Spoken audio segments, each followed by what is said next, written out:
story you are about to hear is true. Only the names have been changed to protect the innocent. Fatima Cigarettes, best of all long cigarettes, brings you Dragnet.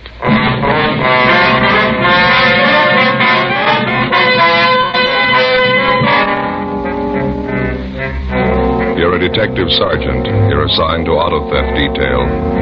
A well-organized ring of car thieves begins operations in your city. It's one of the most puzzling cases you've ever encountered. Your job? Break it. You'll be amazed when you compare Fatima with other long cigarettes. You'll find they now cost the same. But in Fatima, the difference is quality.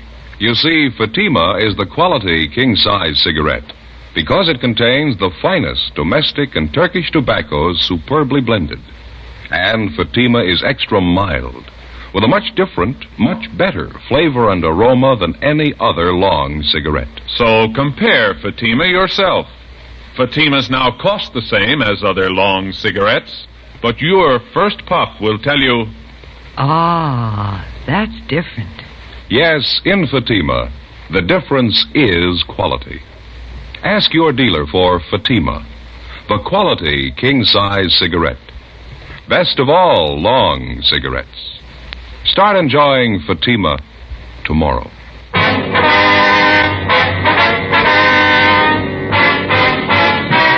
Dragnet, the documented drama of an actual crime. For the next 30 minutes, in cooperation with the Los Angeles Police Department, you will travel step by step on the side of the law through an actual case transcribed from official police files. From beginning to end, from crime to punishment, Dragnet is the story of your police force in action.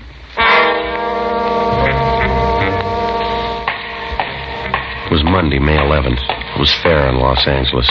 We were working the day watch out of auto theft detail. My partner's Ben Romero. The boss is Captain Stilson. My name's Friday. It was 8:35 a.m. when I got to room 40, auto theft division. Captain's office. Morning, Friday. Morning. Hi, Joe. Ben? You want to sit down? Thank you. I was just telling Romero here. I'm briefing all the men in the bureau on this thing. That's the reason I called you two in. Yeah. I got some figures here I want to go over with you. All right.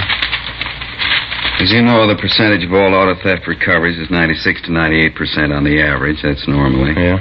In checking the monthly averages the past 4 months, that percentage has dropped to the low 80s. Quite a drop. Corner Pocket thinks so, too. They want some action on it. Well, we've been working on it. Absolutely no pattern to the thefts. Time, location, the method.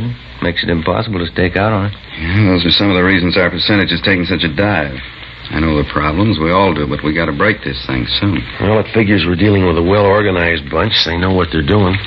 In cross-checking all the reports, it seems to boil down to this in general. It appears that all the outstanding thefts are GM cars. Cads, Pontiacs, Chevys, Oldsmobiles. All late models, all seem to be in good condition, low-mileage cars. Well, in addition to the regular broadcasts and teletypes, we got out a special bulletin on this, didn't we? That's right.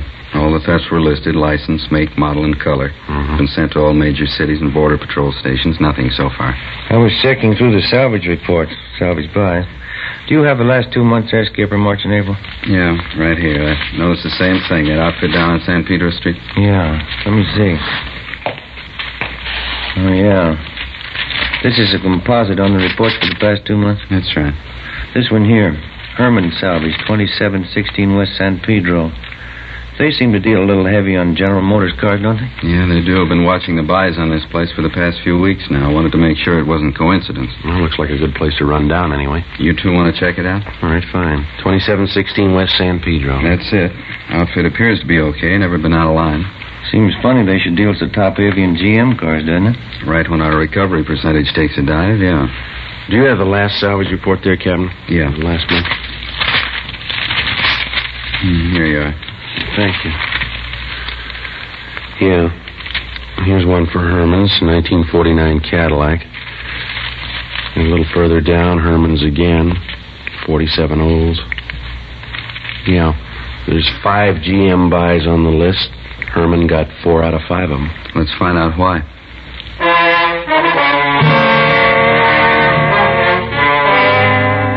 From the time an automobile is first manufactured and sold, a constant and complete record is maintained on that automobile. His certificate of ownership, the pink slip in the state of California, his certificate of registration, the white slip. These 2 slips of paper contain the information necessary for the positive identification of your car. A fact that every motorist knows. Now, there are many agencies that work for the protection and security of your automobile. One of these is the National Auto Theft Bureau, a kind of nationwide clearinghouse. Acting upon information supplied by the various insurance companies and other allied agencies, this bureau forwards all facts and figures concerning the disposition of motor vehicles on a nationwide basis. Reports are made available to all law enforcement agencies. One of the pieces of information put out by the National Auto Theft Bureau is the salvage report, listing all sales and purchases of automobiles that, for one reason or another, may have been relegated to the junkyard or to the salvage company, a fact that many motorists may not know. 9:14 a.m., Ben and I checked through the police commission and found that the owner of Herman Salvage was a Herman Lester. He had been in business at the same location for 6 years and appeared to be a reputable businessman. We drove down to 2716 West San Pedro to check it out. It was an average-looking garage with a connecting salvage yard filled with several hundred smashed-up cars of all makes and models. It was 9:32 a.m. when we walked into the garage. There's a fellow there in a white shirt. Yeah, I see him. Can I help you, gentlemen? Yes, sir. Police officers. Auto theft detail? Oh, yes. I don't believe I know you fellas. My name's Lester. This is Sergeant Friday. My name's Romero. How you do? How are you? Are you the owner here? Yeah, that's right. Hey, whatever happened to Mac and Donovan? Used to drop in once, twice a month. I haven't seen them for 2-3 weeks now. Well, they're a little busy on a special assignment. Oh, I see. All right, if we look around here? Oh, you bet. Make yourselves right at home. Anything special? No, just looking. Okay. Notice you've been pretty busy, huh? Yeah, had a pretty good month. Salvage racket's going to get sour again, looks like, with the Korean War and all the cutbacks. Doesn't seem to have hit you so far.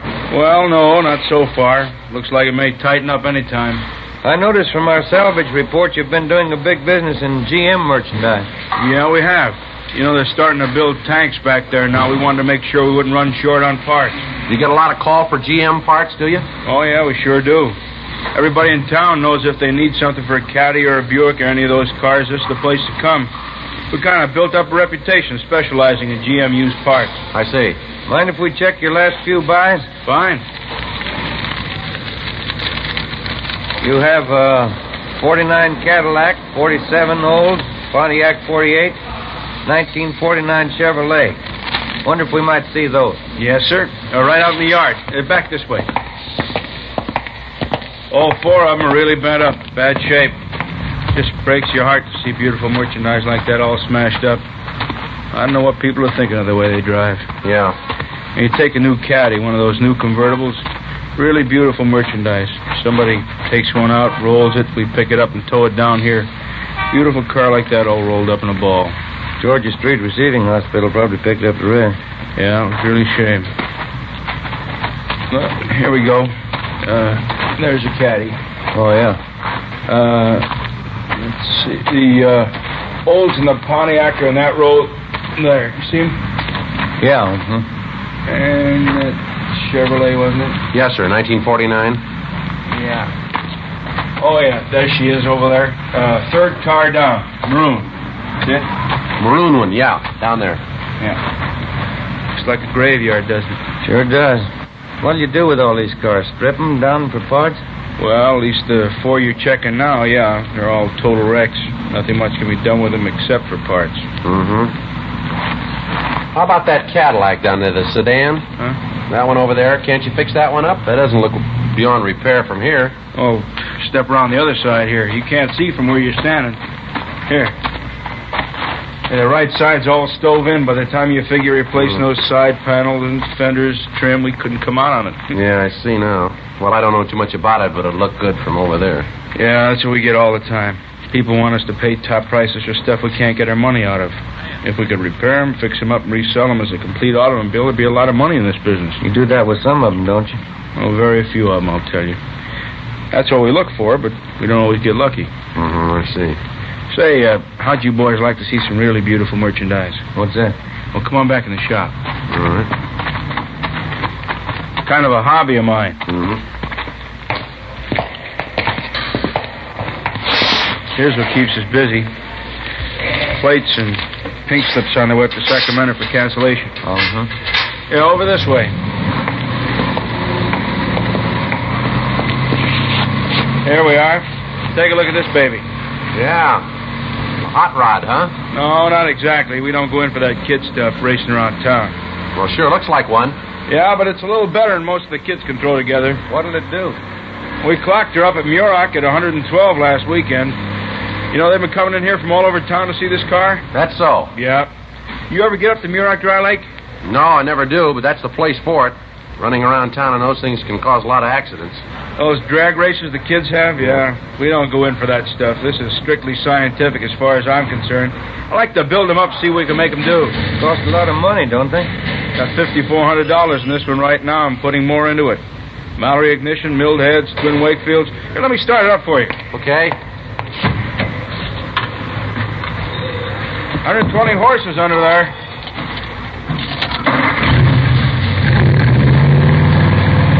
Yeah, sounds good. Listen at that. Beautiful, isn't it? Yeah.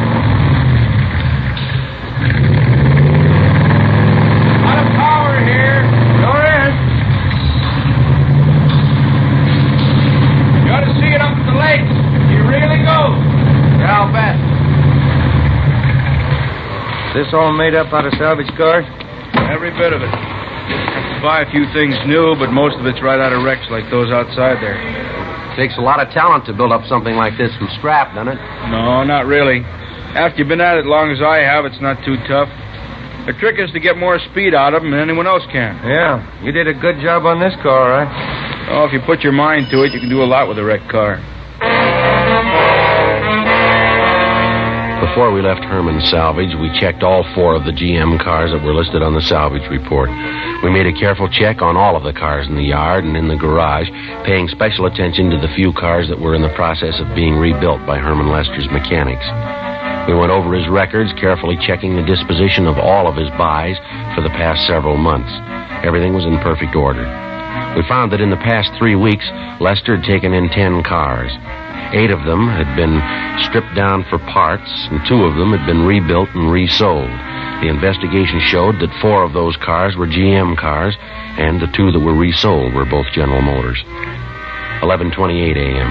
Ben and I drove back to the office and asked Mac and Donovan if they'd check through the 2 resale cars to make sure everything was in order, as the reports indicated. We checked through on the remaining 8 cars that were listed by Herman Lester as broken down for parts. According to DMV, all plates and pink slips had been returned to them for cancellation. 11:50 a.m. Well, that's it, Joe. Yeah. 8 of the cars check out. 2 of those were GMs. Yeah, well, that leaves just the 2 that Mac and Donovan are checking, huh? I don't know. Everything down there looked all right. It's a cinch Lester wasn't holding back anything, as far as I could tell. It's cooperative. Everything in order. If those 2 that Mac and Donovan are working on check out. I got a hunch they will. Seems to me Lester told us everything. Everything we asked him, anyway. I don't think he held back. If he did, I got an idea who might be able to tell us somebody's been left out in the cold here. What are you getting at? Well, now, if Herman's been able to buy up all those GM cars, what have the other salvage dealers been doing about it? That's a thought. Let's check his competition. 12:40 p.m. We drove back down to West San Pedro Street. We picked out a group of salvage companies in the immediate neighborhood close to Herman's. 3209 West San Pedro, John's Wrecking Yard. We introduced ourselves and started to talk with the owner, a John Bacon. A routine check was made of his establishment, and as far as we could tell, everything appeared to be okay. And that's all you made, huh? Just that one buy? That's it. 1946 Ford. We're dying a slow death. Business pretty bad, huh? Never seen it worse. At least as far as we're concerned. How do you account for that, Mr. Bacon? Oh, everything, I guess. Business bad all over at the moment. Scrap metal situation's in a state of flux at the present time. In looking around, Mr. Bacon, we noticed you don't have much in the way of General Motors stuff. Is that because of GM going into war production? Any cutback would eventually affect you fellas, wouldn't it? No, not at all. Cutback would, sure, but there's no tremendous curtailment right at the present time. They're still turning out a lot of automobiles back there. Well, then what's your problem? We're being outbid. Right up and down the line by the same outfit. Who's that, sir? A company by the name of Herman's Salvage, just up the street there. Go out to buy a piece of merchandise, their boys just won't let us get near it. They pay more than you do, huh? More than we can, Sergeant. I honestly don't see how they're coming out on some of their deals. It's that much out of line, huh? Certainly is. You know, whenever there's anything available, all the salvage companies get their bid in. Well, Herman simply outbids all of us. Yeah, it makes it kind of rough. I'm not the only one. Pete Larkin up the street, old man Henry next door, all of us. I don't know what we can do about it. Herman seems to be doing all right, no matter what he pays for his cars. Mm-hmm. None of us can figure it out. Just judging from the number of cars he outbids us on and the number he rebuilds, I just can't see how he's coming out. But he is, huh? Figure he's laying odds on a big shortage. That's what all of us think. He's laying in his stockpile. Is that the idea? Sure. What else could it be? We continued our check on all salvage dealers, both in the neighborhood of Herman Lester's place and throughout the city. It seemed to be a fact well known to most dealers that Herman was outbidding all of them on any and all GM automobiles. The only possible explanation was that he must be trying to lay in a large stockpile of this particular make of car. 3:35 p.m. We received word from Sergeants Mack and Donovan that they had checked out the 2 remaining cars listed in Herman's books, the resales. Ben was right. They checked out with no discrepancy. During the next 10 days, the investigation continued. The theft of late-model GM cars continued, with few recoveries. Suspects were arrested and questioned. We could find no connection that might lead us to an organized ring of car thieves that might be responsible for the lack of GM car recoveries. The salvage report showed no change in Herman's buying technique. Apparently, he was still dealing heavy on the one particular make of car. Thursday, May 25th. We received a teletype from DMV listing all the salvage buy transfers. In making our usual daily check of this teletype, we noticed a 1949 Cadillac, engine number 598-77415. It had been resold from salvage to a used car lot. That's the place right up the block. Yeah, I see. Same cad we saw in Herman's salvage yard. Yeah, it's funny, isn't it? The one in particular that I asked him about, you remember? Yeah, I remember. You thought it could be fixed up. He said no.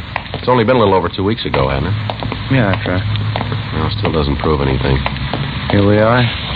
Jake's. This is the place.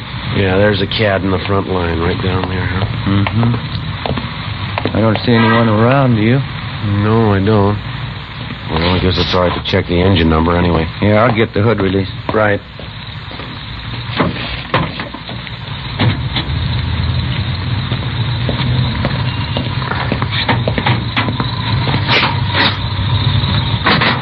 Yeah, there we go. Yeah, the engine's had a good steam cleaning. Let's see. 598-77-415. That's it. Herman sure did a nice job on it, didn't he? Yeah. Almost looks too good, doesn't it? Yeah, just a minute. Yeah. Body serial doesn't match. Doesn't correspond with the engine model. It's a 49 body. Could be a late 49, but it's a definite switch, isn't it? It sure is. That's funny. Yeah. Look at this right side here. This was the bad side, wasn't it? Yeah, that's right. Does it look like it's been rolled out to you? No, there's no feathering, no orange peel. Either that's the best repaint job I've ever seen, or it's never been in an accident. Yeah. I'll take a look underneath, huh? Yeah, all right. Okay. Want to move your feet there? Yeah, all right. Anything? No, nothing. There's not a seam or a joint under there. No welding marks of any kind. This car's never been in a smash-up. The engine number checks, the body doesn't. And this is the one Herman couldn't fix up. Yeah, that's what he said. Maybe he changed his mind. Or he lied.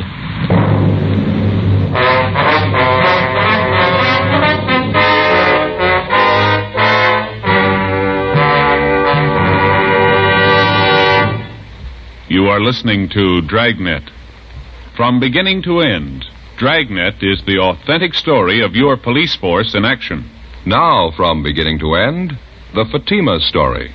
Actual convincing proof that in Fatima, the difference is quality. Quality of tobaccos. The finest domestic and Turkish varieties, extra mild and superbly blended to give you a much different, much better flavor and aroma. Quality of manufacture.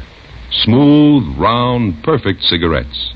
Rolled in the finest paper money can buy.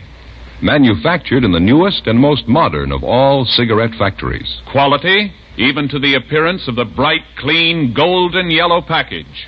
Carefully wrapped and sealed to bring you Fatima's rich, fresh, extra mild flavor. Because of its quality, its extra mildness, its better flavor and aroma, more long cigarette smokers are now insisting on Fatima than ever before. So if you smoke a long cigarette, compare Fatima. You'll find they now cost the same. But your first puff will tell you, Ah, that's different. Yes, in Fatima, the difference is quality. Insist on Fatima. Start enjoying the quality king-size cigarette. Fatima. Best of all long cigarettes.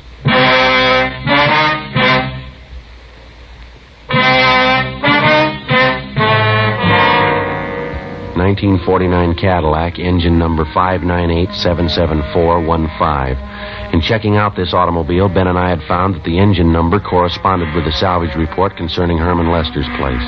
The one big item that did not jibe was the fact that the engine was now mounted in a different body than when the car left the factory. A fact that had to be accounted for in complete detail. When we had checked this automobile on the 11th of May at Herman's salvage yard, both engine and body numbers corresponded. In taking a close look at the car, it was obvious that the body had not been repaired in any way. It was clear that this particular car had not been in any kind of collision. We went back to the rear of the lot and asked one of the salesmen not to sell the car without informing us. When we got back to the office, we started rechecking all of the auto theft reports. We found 5 stolen Cadillacs, but all the body styles and models were different, with the exception of one, a 1949 Cadillac sedan, reported stolen on May 14th. It was registered in the name of William Brownell. We checked his home and found that he was at work. He was a superintendent for the North American van lines. We drove over and picked him up and took him to Jake's used car lot on Vermont Avenue. This is the car, Mr. Brownell. Mm-hmm. Well, it's just like mine, but I don't think it's the one. Are you sure? For one thing, it's a different color. My car was maroon. You want to step over here, Mr. Brownell? Sure. Now, if you'll look very closely here on the door edging and on the jamb. Right here, see? This is the one place sometimes they miss with a spray gun if they're going to repaint. Oh, yeah, there's a faint trace of red under the blue paint there. Looks like it could be maroon, doesn't it? Yeah, does it there? This car's been repainted. It was maroon. Well, mine didn't have these kind of seat covers. Let's see. Same kind of upholstery I had, though, underneath here. I don't know.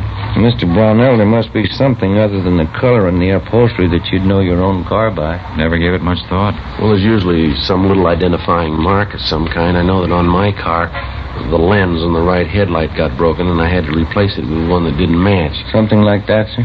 Let me see. Could I look inside there a minute? Sure. Right here under the speedometer, there was a thumbprint pressed in at the factory. It's pretty deep. No, it's not there now. And don't forget that the car's been repainted. It might have been covered up. No, this was clear down to the metal. Apparently, when they were installing the instruments at the factory, the panel wasn't dry yet. Not there now, and they couldn't have covered it up unless they made a special point of it. Well, sometimes that's done. Car thieves are kind of clever. No. I'm sorry, gentlemen. I don't think this is my car. Don't think I don't wish it was, but it's not. Can you think of just one other thing, maybe? Just one mark of identification is all we need. No. Even these tires aren't mine. I had white sidewalls. Oh, could have been switched. They were pretty new.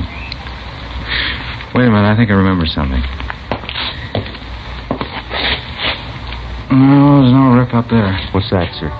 I just thought of something. The boys down at the office gave me a St. Christopher medal. You know, the large metal kind you're supposed to bolt to your dashboard? Yes, sir. I didn't want to put it on, so I carried it around with me in the car. There was a rip up there in the inner lining of the top, but you see there's no rip in this. Let me see. How about it, Ben? Yeah, I can feel it. Does it feel like a metal? Let me get my pocket knife on it. Okay. What do you think? They replaced the cloth up there? I don't know. Yeah, here it is. Is this it, Mr. Brownell? That's it. Look, on the back there, my name's engraved on it, you see? Yes, sir. Well, I sure didn't think this was my car. I never would have known it. That's what the guys figured who stole it. The 1949 Cadillac was taken to the police garage and a complete and thorough check was made. The car, with the exception of the engine, was positively identified as the property of William Brownell. This definitely implicated Herman Lester and showed his salvage operations to be illegitimate. He had obviously been buying one particular make of salvage automobile, outbidding all his competitors to do so. When he would buy a piece of wrecked equipment, an exact duplicate would be stolen to match it. He would then dispose of the engine from the stolen vehicle and replace it with a salvage engine. With this system of operation, Herman Salvage had been enjoying a lucrative business, which accounted for a great percentage of the stolen cars that we hadn't been able to recover. 7:25 p.m., May 25th. We drove out to pick up Herman Lester. His home address was listed as 8625 Wonderland Drive. It was up in the Laurel Canyon district, a heavily wooded section of Los Angeles. Pretty nice place up in there. Yeah, but you can see of it through the trees. Now, let's go.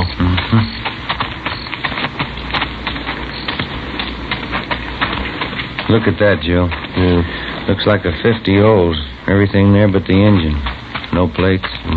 I didn't notice that from the street, did you? Never could have seen it from down there. Looks like a garage back up in there, doesn't it? Perfect spot.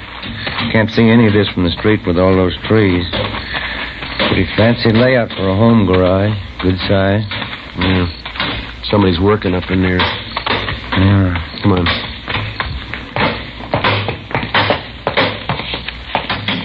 Hi there. Brings you fellas way up here. We want to have a little talk with you.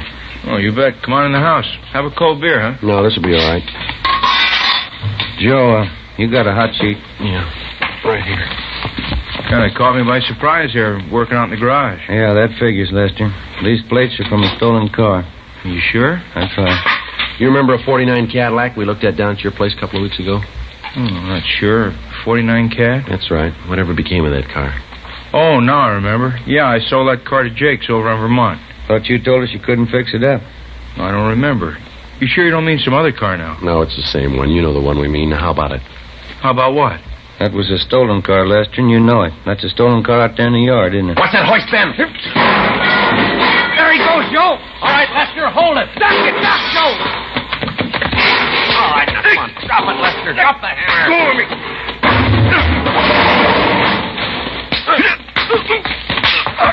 All right.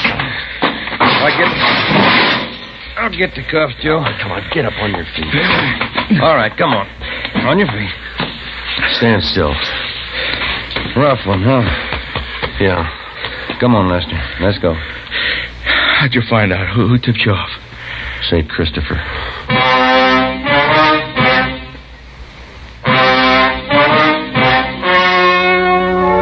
The story you've just heard was true.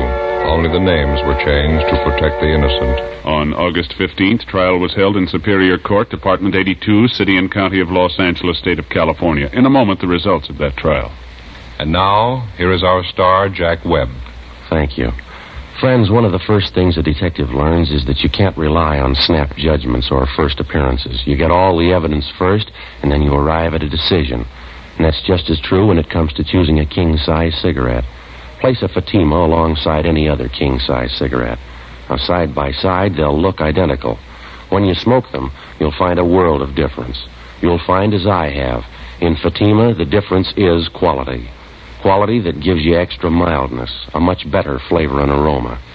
If you haven't smoked Fatimas yet, buy a pack tomorrow and see if you don't agree.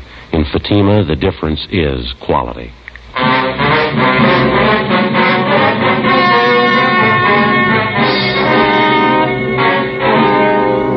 Herman W. Lester was tried and convicted on 3 counts of grand theft auto and 2 counts of grand theft money, all sentences to run consecutively.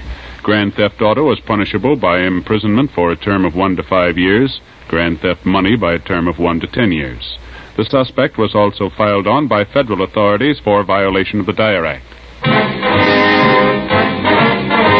You have just heard Dragnet, a series of authentic cases from official files. Technical advice comes from the Office of Chief of Police W.H. Parker, Los Angeles Police Department. Fatima Cigarettes, best of all long cigarettes, has brought you Dragnet, portions transcribed from Los Angeles. Stay tuned for Counter Spy, next over many NBC stations.